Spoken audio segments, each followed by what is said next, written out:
Beautiful for spacious skies, for amber waves of rain, for purple mountains, majesties above the fruited plain.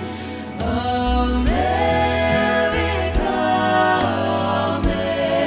America, God shed His rays on thee, and crowned thy good with brotherhood, from sea to shining sea.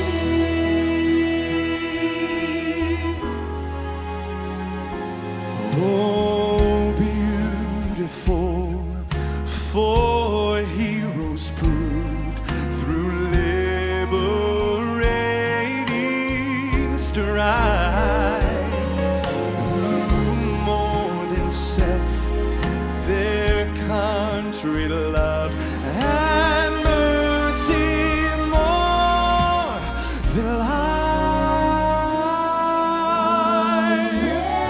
America, America, may God thy gold refine,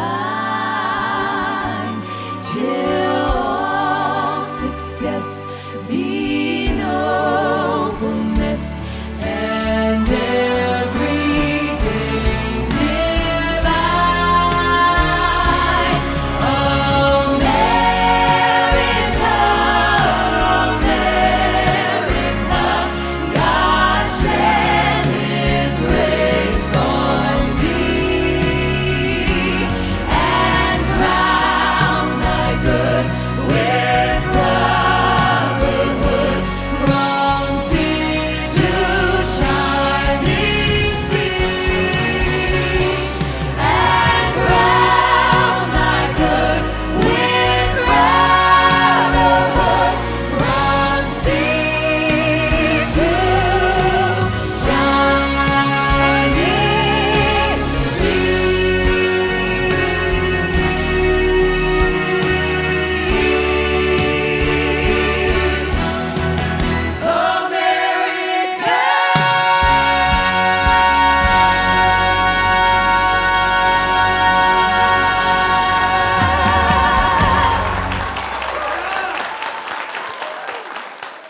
There will come a time when history will bear the names of those who have made a difference, those who have looked around at their land and have had the courage to take a stand. They've had the wisdom to speak and to articulate in an effective way, and they realized what George Washington realized, that a virtuous man cannot hesitate in his choice. He was born in Hillsboro, Ohio. He grew up there, served in the Ohio House, as Phil said, went on to be a congressman 6 terms as a United States congressman. And while there, I want to mention that he was asked to serve a couple of times as a special presidential envoy for Presidents Ronald Reagan and George H.W. Bush. He served in the House Committee on Rules and the Select Committee on Intelligence. And his input didn't just put highways together around this country, put laws into place. And since then, his understanding of our history, his love for the Lord, and his passion for America have taken his influence around the world. And we are blessed by his influence tonight.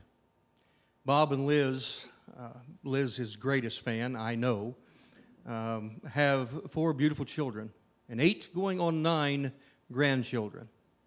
I have a granddaughter who was born just about the same time Pharaoh was. And when I left the pastorate to do what I'm doing now, serving the Family Research Council, I tried to explain to her what I was doing, what my new role was. You're not pastoring, Papa, what are you doing? So I messed around trying to explain it to her. Finally, I said, I'm just trying to save America for you, honey. And many times as I, on Sunday afternoon, get ready to leave and go out of state, there's more than one occasion where she would say, "Papa, are you going to save America for me?" I am honored tonight to introduce you to one of the men whose influence is going to make that possible. And I believe with the help of everybody in this room, with what we hear tonight and what we're encouraged and inspired by tonight, we can make a difference that will last generations. It is my distinct honor to introduce to you my friend and Congressman Bob McEwen.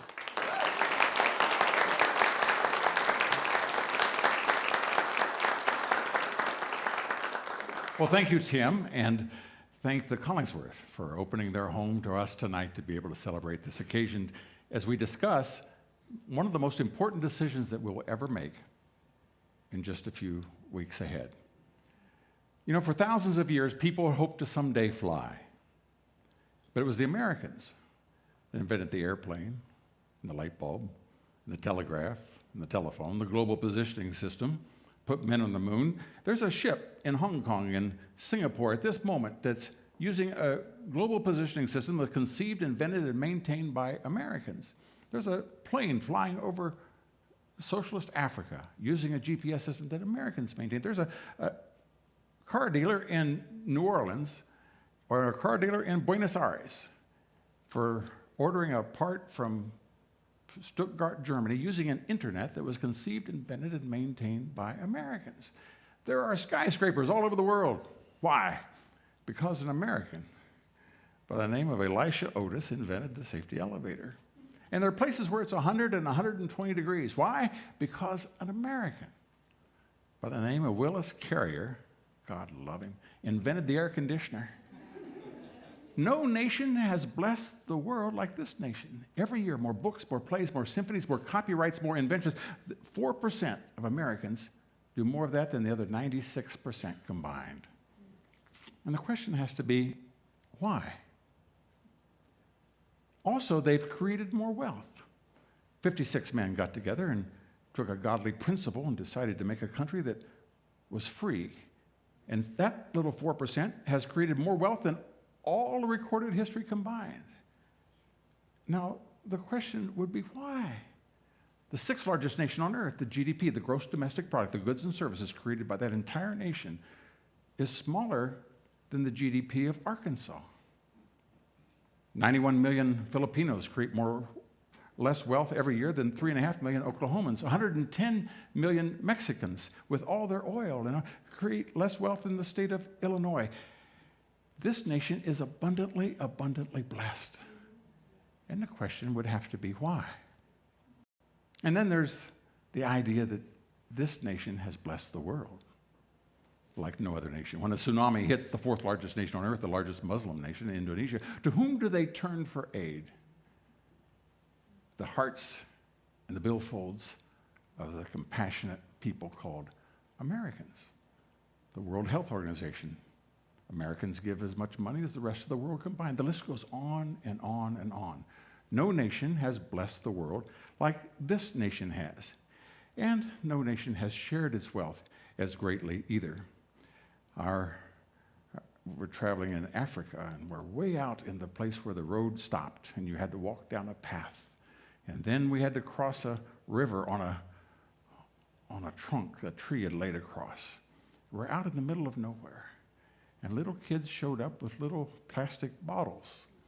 And we said, where are they going? He said, they're going to the fountain where the clean water is. And so we went there, and there, as these little kids would go get the water to take it back into the place where they lived, was a gift of the people of the United States of America. No nation has ever risked blood or treasure for the freedom of another and never asked anything in return.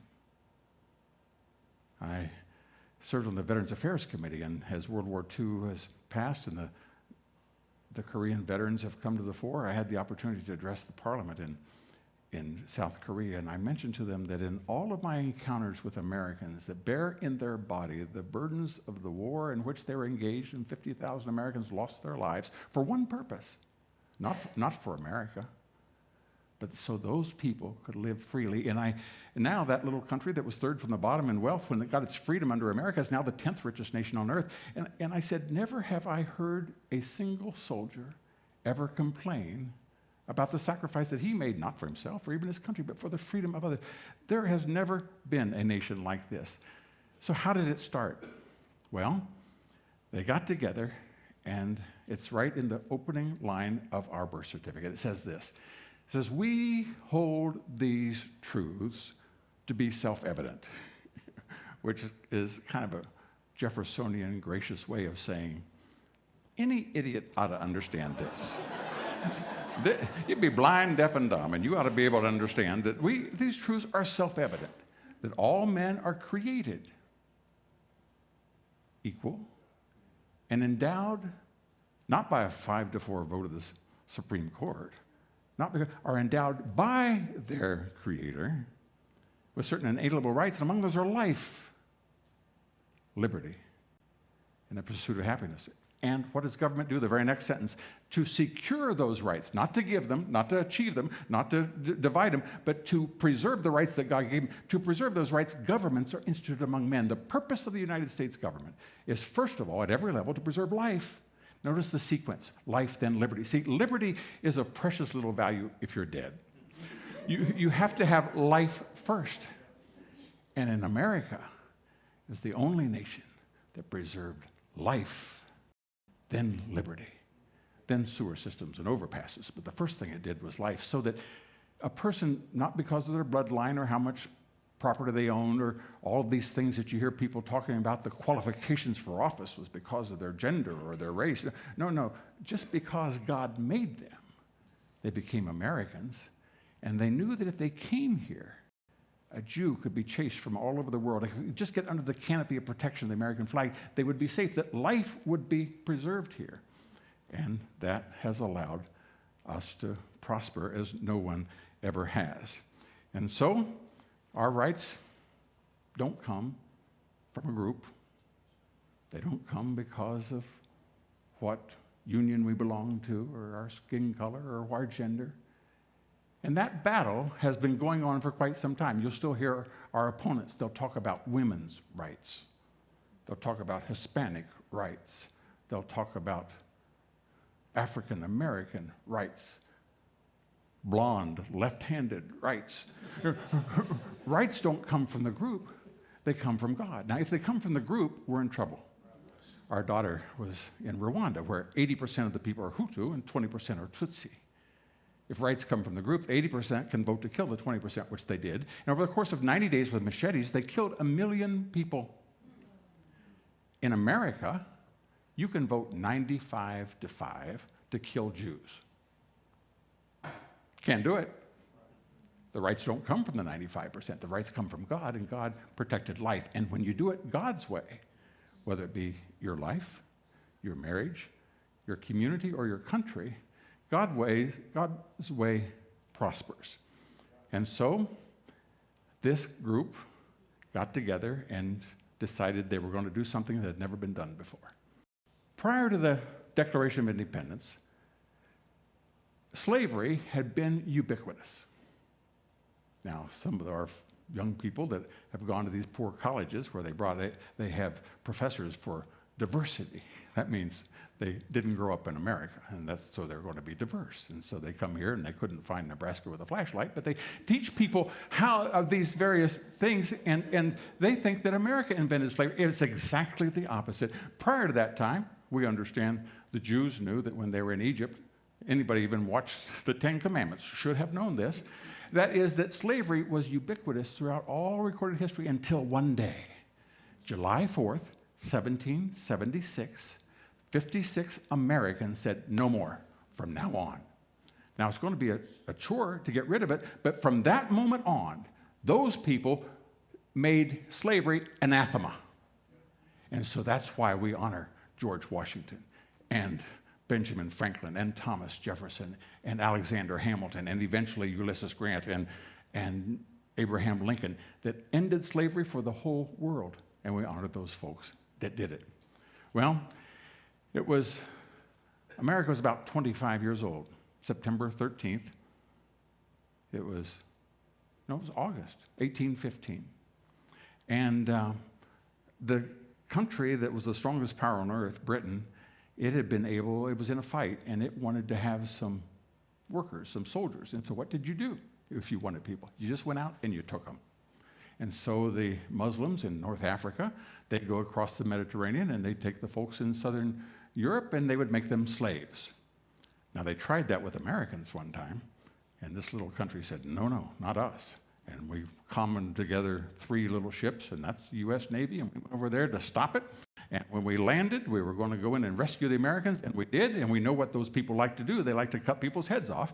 And so they took the straps off of the ship, and they wrapped them around their neck. And to this day, U.S. Marines are called leathernecks because in their first battle to rescue the Americans, which they did, they were able to not only use leather, but also to stand for freedom. Well, a few years later, their American ships are going across the ocean, and the enemy, which was in a battle with France, said, we'd like to have those sailors. And so they would come and they would enslave or impress the American sailors. And little America, with its little orneriness of just fearing God and loving freedom, said, you can't do that to us.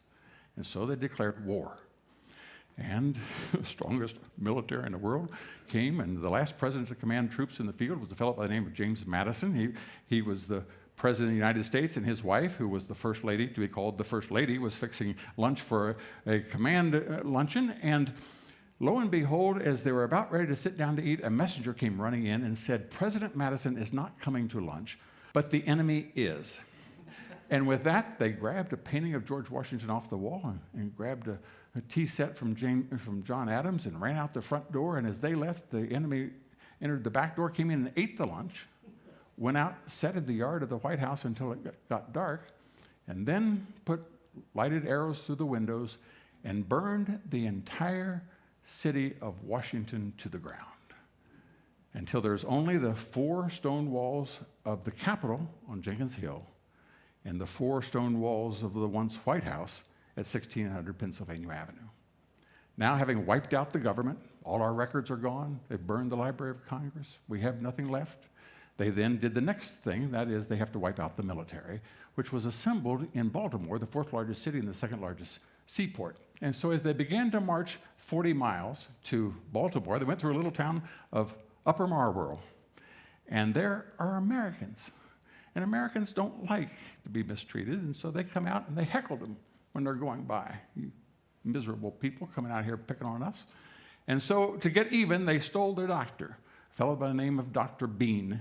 And they just took him with them because military always needs a medic. And so they went off, and now they lost their doctor, so they were upset, and they went to his friend, who was Francis Scott Key, who was a lawyer. He said, we want you to get our doctor back.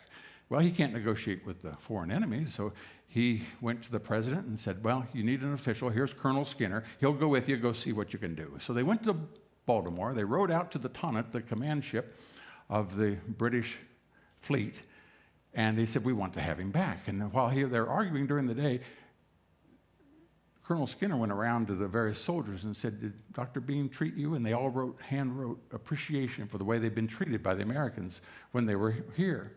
At the end of the day, they dumped all the letters on the commander's desk and said, we want to be free. And he said, I don't care, you can go. He said, the fact is, your country's gone. We're going to get rid of the military tonight. The United States won't exist tomorrow morning, so I don't care what you do, but you're not going any place tonight. You're going to watch us. We're going to take over the military. We're going to collapse this thing, and then we're going home, and I don't care about you.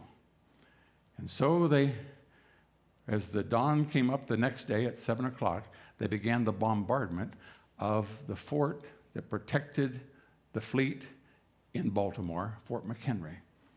And the commander was a fellow by the name of George Armistead. He was a fellow in his 30s, and he said he knew that if they were going to take his country, they'd have to come through him. And so a year before, he'd gone out and found Mary Pinkerskill, who was a maker of colors, and he asked her to make a flag, a banner large enough for them to see. There were 15 states, and so there are 15 stripes, each one 2 feet. That's 30 feet high, 42 feet long. Each star was 2 feet in width.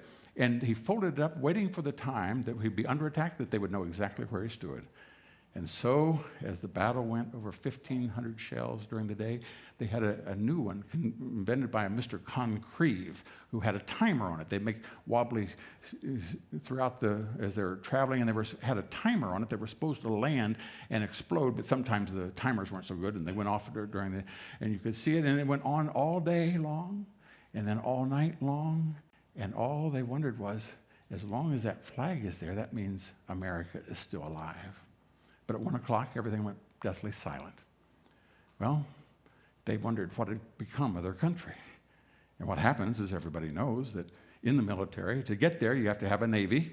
And to land, you need the Marines to break the way. And we used to have cannon for artillery. Now we use the Air Force. But in every military operation, there comes a time when you have to put one foot in front of the other. And that's what the Army does.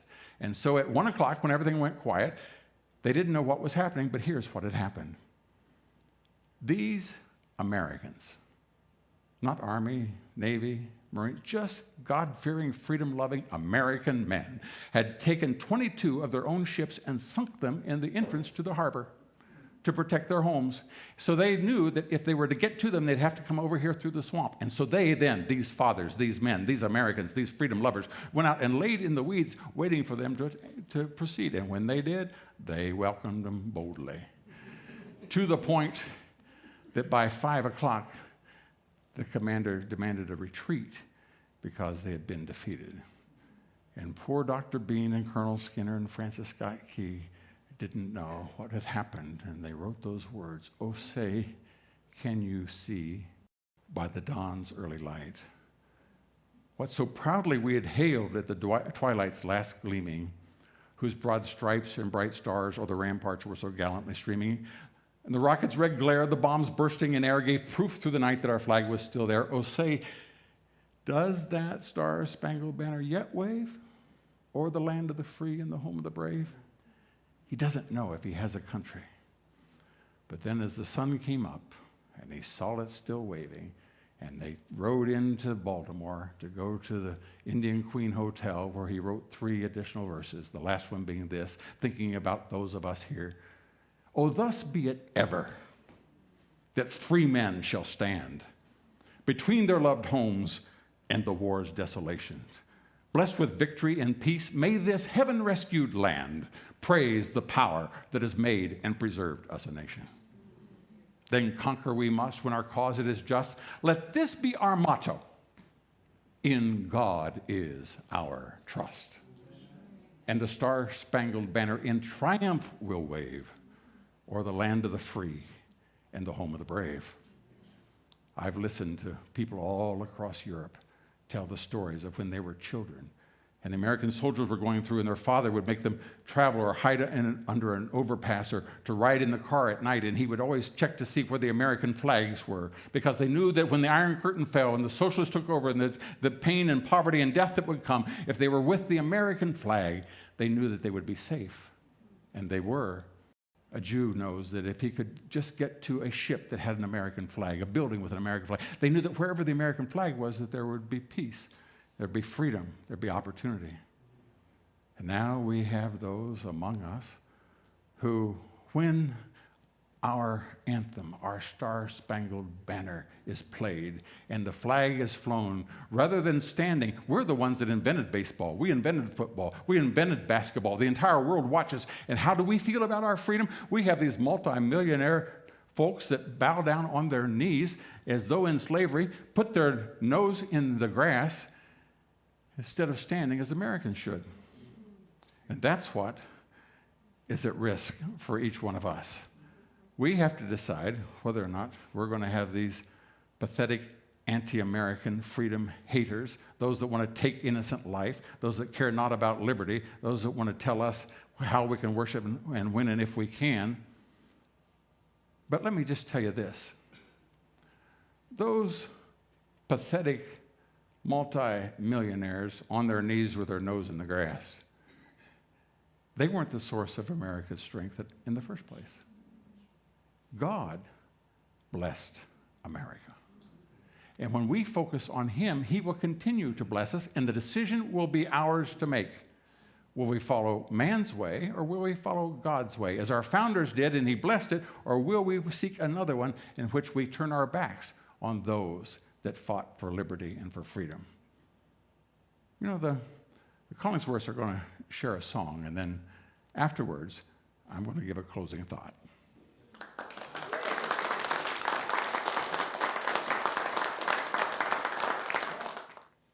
God bless America, land that I love. Stand beside her and guide her through the night with the light from above. From the mountains to the prairies to the oceans wide with God bless America, my home, sweet home. God bless America, my home, sweet home.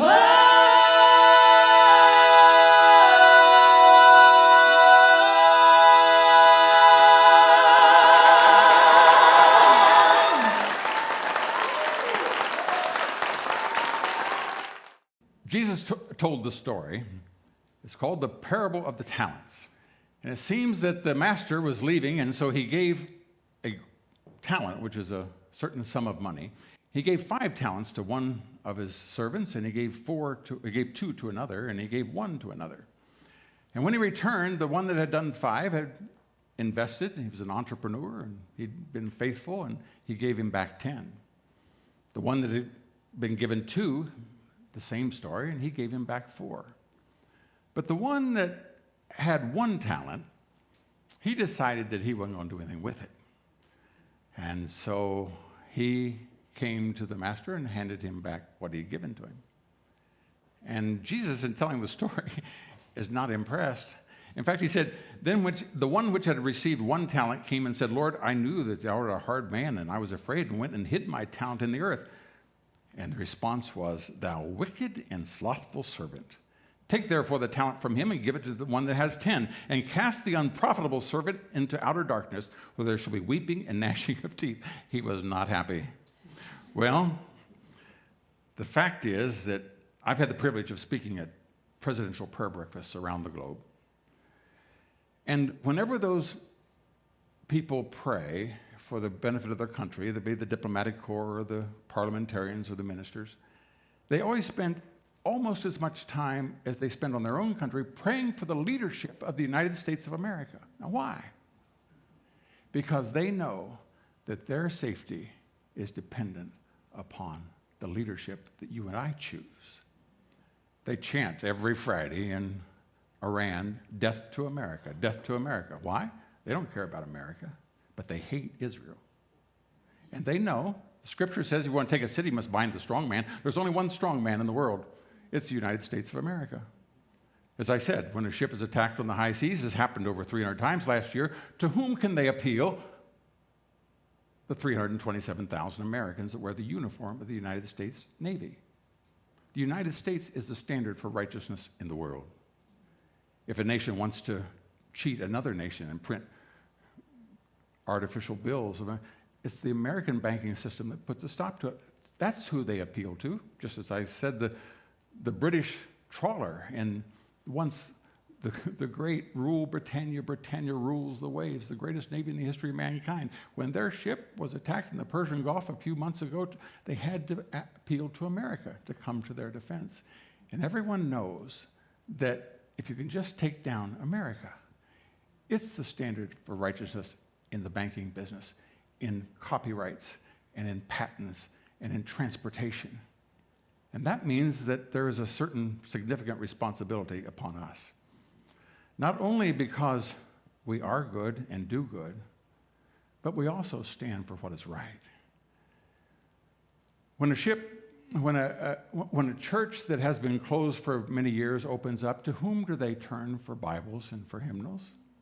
In fact, if you take all the money that goes for the cost of global evangelism to preach the cause of Christ from the entire planet, other than America, and you increased it 5.5 times, that's still not as much as this 4% of the population of the world. This is the lighthouse for the gospel. And our opponents know it. And so it's been entrusted to us to preserve it. If we don't assert ourselves, we have seen that a deputy health commissioner in Maryland, the state of Maryland, can write a rule that no Christian schools can meet. And you think, that's not what our founders established. That's not what these soldiers spread their lives for. But it's been trusted to us, and if we elect these mayors in Portland and in Chicago, where an African Methodist church violated her rule to have a handful of them began to meet on a Sunday morning. And so the mayor of Chicago ordered every car in 9 blocks in every direction to be towed to teach those people a lesson, to make sure that all the neighbors would be offended because that church was meeting. That's not a prediction of what would happen if we lose our election. That's what they want to do to our country. They want to tell you when you can meet and when you can't meet.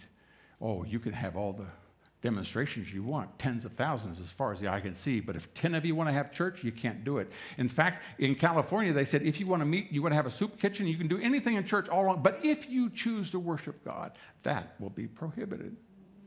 In fact, they said, Catholics, you can't even pray the rosary. We will define that as a chant, and you cannot chant, and you evangelicals, you cannot sing. Now, that has now been pressed to us, and we were given the right to either go in that direction or to preserve it.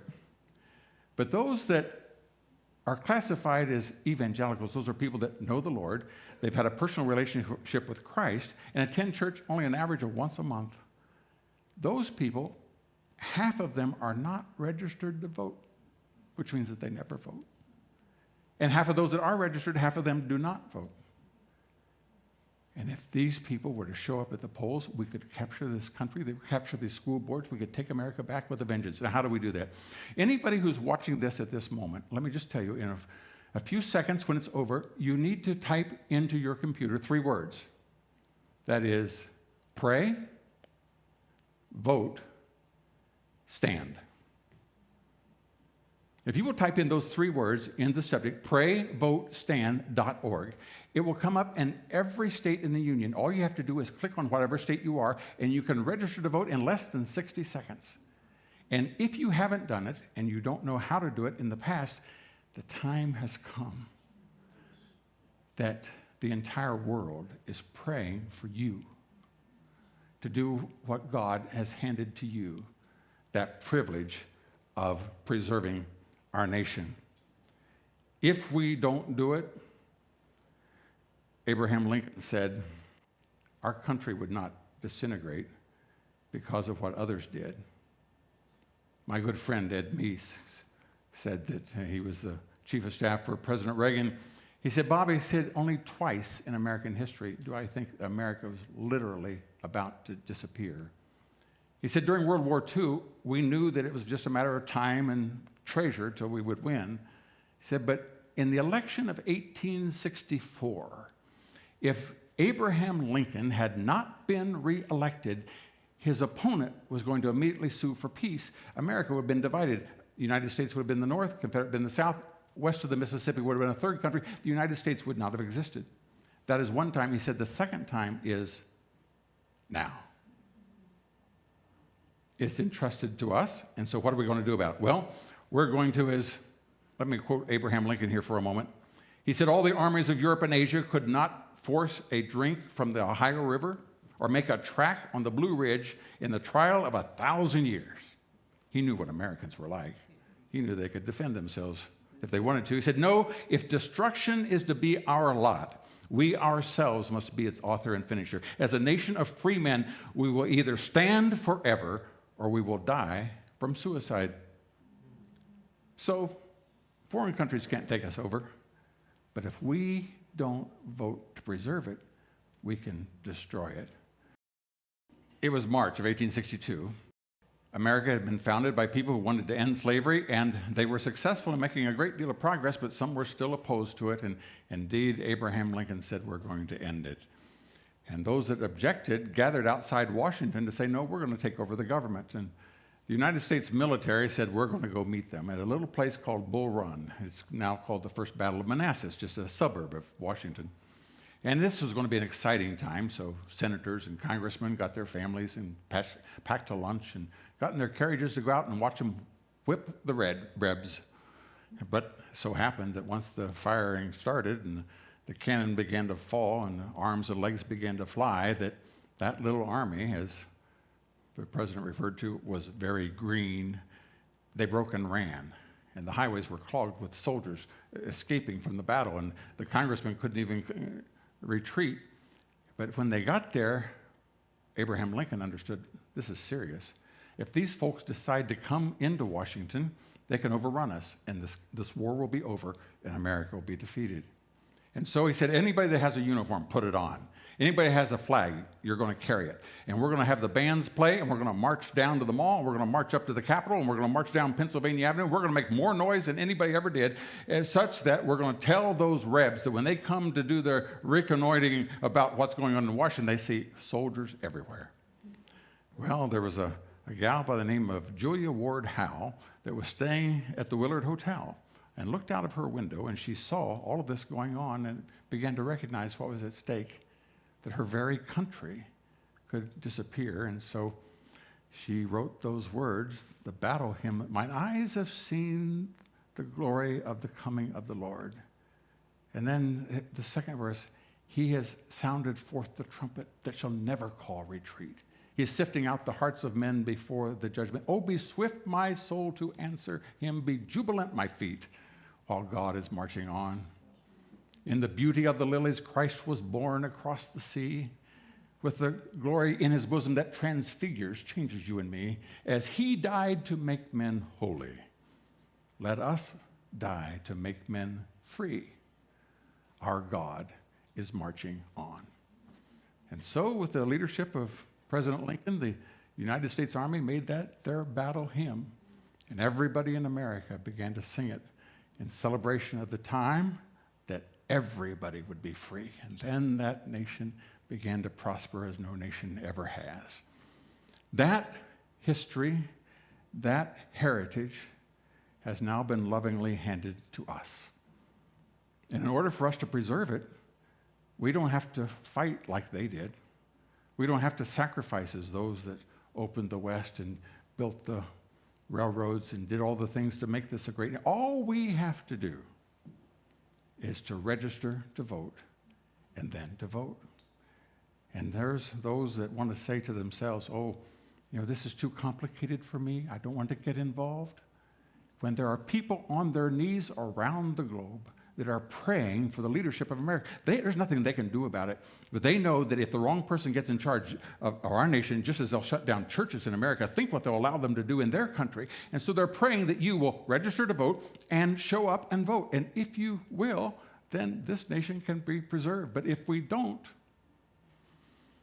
this lighthouse for the gospel will go out, and someday we'll stand before God and give account for the blessings that he has entrusted to us, and we fail to be faithful.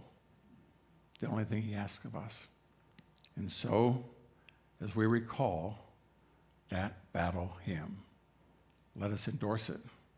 Let us encourage it to those around us, that you will give your word, you will look your children and your grandchildren in the face and say, when freedom in America was threatened, I did what I could. I registered to vote, and I got as many others to do it as well. God bless.